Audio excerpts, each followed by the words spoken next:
Bhesan marketing યાર્ડમાં 69 લાખના RCC કામમાં ભ્રષ્ટાચારના આક્ષેપ. વેપારીઓએ કામ રોકાવ્યું. જૂનાગઢ જિલ્લાના ભેસાણ માર્કેટિંગ યાર્ડમાં ચાલી રહેલા અંદાજે 69 લાખ રૂપિયાના આરસીસી કામમાં ભ્રષ્ટાચારના ગંભીર આક્ષેપો સામે આવ્યા છે. વેપારીઓના કહેવા મુજબ માર્કેટિંગ યાર્ડના પાછળના ભાગે મેદાન પાકું કરવા માટે ચાલતા કામમાં નબળી સામગ્રીનો ઉપયોગ અને ગુણવત્તા ધોરણોનું ઉલ્લંઘન થઈ રહ્યું છે.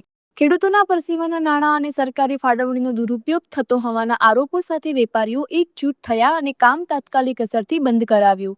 વેપારીઓએ સમગ્ર કામની ઉચ્ચ સ્તરીય તપાસ અને જવાબદાર સામે કડક કાર્યવાહી કરવાની માંગ કરી છે. હાલ તંત્રની પ્રતિક્રિયા શું આવે છે તે જોવાનું રહ્યું.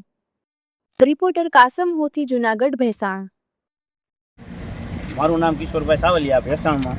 આજે ભેસાણ માર્કેટિંગ યાર્ડમાં મસ્ત મોટી કિંમત એટલે કે 69-70 લાખ રૂપિયા જેવી કિંમતમાં સીસીનું કામ પાછળ કરવાનું છે, પાછળની સાઈડમાં યાર્ડની પાછળના ગ્રાઉન્ડમાં. તો એમાં ખૂબ મોટો ભ્રષ્ટાચાર ચાલી રહ્યો છે. આજે એમાં 14 ઇંચનું ખોદકામ કરવાનું હતું.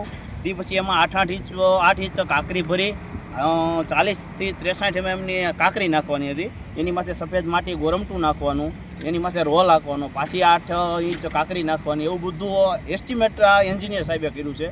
એન્જિનિયર સાહેબે આ એસ્ટિમેટ બનાવી અને આવી વયા ગયા છે. એક વખત એને સ્થળ તપાસમાં આવ્યા નથી. 25-30% કામ તો થઈ ગયું છે. આજે અમને ખબર પડી કે હાલમાં આ કામમાં ખૂબ મોટો ભ્રષ્ટાચાર હાલે છે. આ યાર્ડના ડિરેક્ટરો, ચેરમેન, વાઇસ ચેરમેન આ બધાની મિલીભગત, કોન્ટ્રાક્ટર, એન્જિનિયર બધાની મિલીભગતથી આ કામ હાલે છે અને એમાં ખૂબ મોટા ભ્રષ્ટાચારની અમને આમાં શંકા ગઈ. એટલે અમે આજે જોવા આવ્યા. તો ખાલી આજે તમે જોઈ શકો છો, આ તળિયું જોઈ, આ તળિયા ઉપર સીધું પીસીસી કરી અને આ કામ પૂરું કરી દેવા માંગે છે આ લોકો. એકવાર કાંકરી નાખેલી છે કે નથી નાખી? પણ વખત આમાં કાંકરી નથી નાખી, ખોદકામ નથી કર્યું, કાંઈ નહીં. ખાલી જમીન લેવલિંગ કરી અને સીધું પીસીસી કરી નાખે છે આ લોકો. તો કેમ એવું કરે છે આ અત્યારે? બધા ભેગા મળી અને પૈસા કામવાની વાત છે. જો આમાં રોડ રોલરના એસ્ટિમેટમાં 4-4.25 લાખ રૂપિયા જેવી મસ્ત મોટી કિંમત લખેલી છે. તો આ લોકો એ કાંઈ કામ નહીં કરવું પડે એટલે એ પૈસા બધા મળી અને ભેગા મળીને ખાવાની વાત છે.